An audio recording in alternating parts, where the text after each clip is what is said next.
seeing the final cut of the show, was there any moment that felt stronger or gained a new meaning for you compared to shooting it?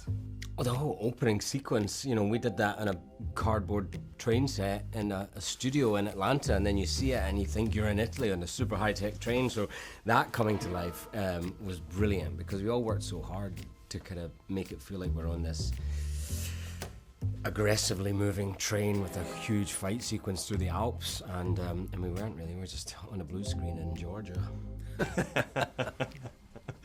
And for you, Stan? For me, you know, I'll be honest, I still haven't seen the final.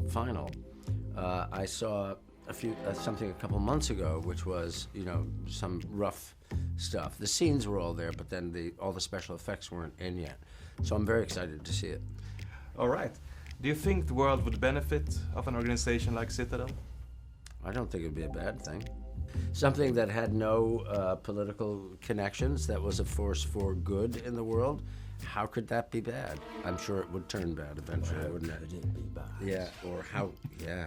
So Richard, was there a moment when you felt like you nailed how to play Mason Kane? Well, you're always faking it. I think seeing it back and seeing these sequences together, and you're like, wow. But I think that's kind of the joy of this for me is I'm discovering the character and this world of Citadel as he is, because his brain's been wiped. So that was kind of, you know, you never feel like you've got it or you've nailed it, because we're discovering it as we go, and kind of through the audience's eyes is what I'm doing, is discovering this world. So give us another couple of seasons, maybe I'll know what we're doing. I think that's the thing about a show like this, is that, you know, first of all, you're shooting things out of sequence, as which one is used to, but I think the scope of it and the complexity of it, that you're not even quite sure as you're doing it. You almost can't piece it all together yourself. And then once you see it put together by those who have envisioned it, it's pretty incredible. Speaking of future seasons, it's already renewed for a second one. How many do you think it should have? I don't think it's officially renewed yet either. I don't know how many it's going to take. Depending, like, we've got all these other shows. We've got the Italian version, the Indian version, and who knows what else the Russos have got up their sleeve of these different, you know, satellite shows. So we'll see. I think as long as the show remains interesting, it deserves another season. If it doesn't, if it becomes redundant, repetitive, if you feel like you're beating a dead horse, then it should be over. Do you remember the first films you saw with each other?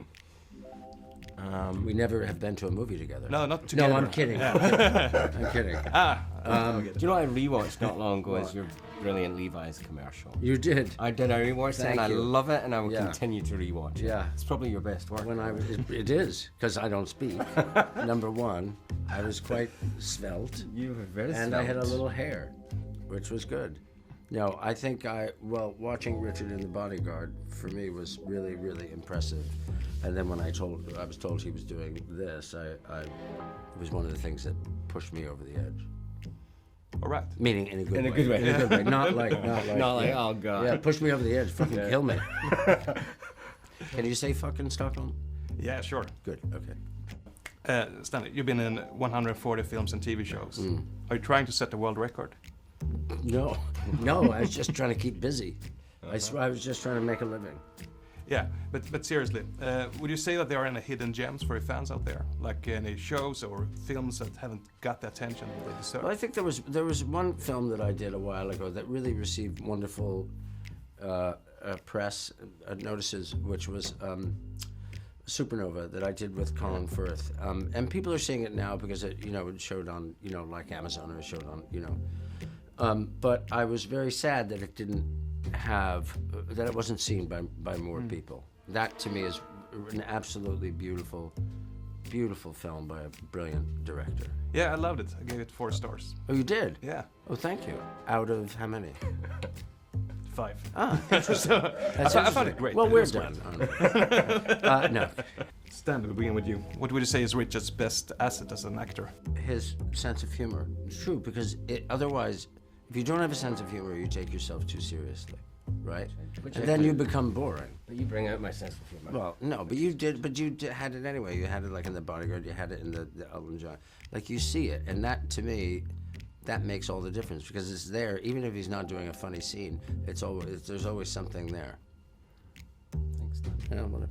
I'll give you the money later. Yeah. And Richard, what would you say? Stanley is a brilliant way of being able to pull you into something and then and take you somewhere completely different you didn't expect. He's very disarming, and I think you see that in the first scene we really get to know him, which I was thinking about earlier, is this hugely ultra-violent, terrifying scene, and you manage to be charming and funny while you murder people. And we don't look at you like a sociopath. Actually, we kind of want to hang out with you. Now that's a real skill set to be able to take people on a journey like that and disguise the fact that you're a murderous sociopath. Yeah. Thank you. You're welcome. Thank you. I've seen the first episodes, and what strikes for me is that it seems like you're having so much fun together. How was it for real? Horrible. It was awful. Terrible. I thought so. Yeah. But we're very, very good actors, and There you are. that's why. Yeah, It's fun. acting, while the camera's rolling, while it's not rolling, just acting all the time. No, we had a great time together. We had a really, really fun time together. It makes all the difference when you're comfortable with somebody and you have a good time with them. Particularly when the stakes are life or death, it's high drama, high octane. We get to have a little light relief between these, high intensity scenes. Yeah.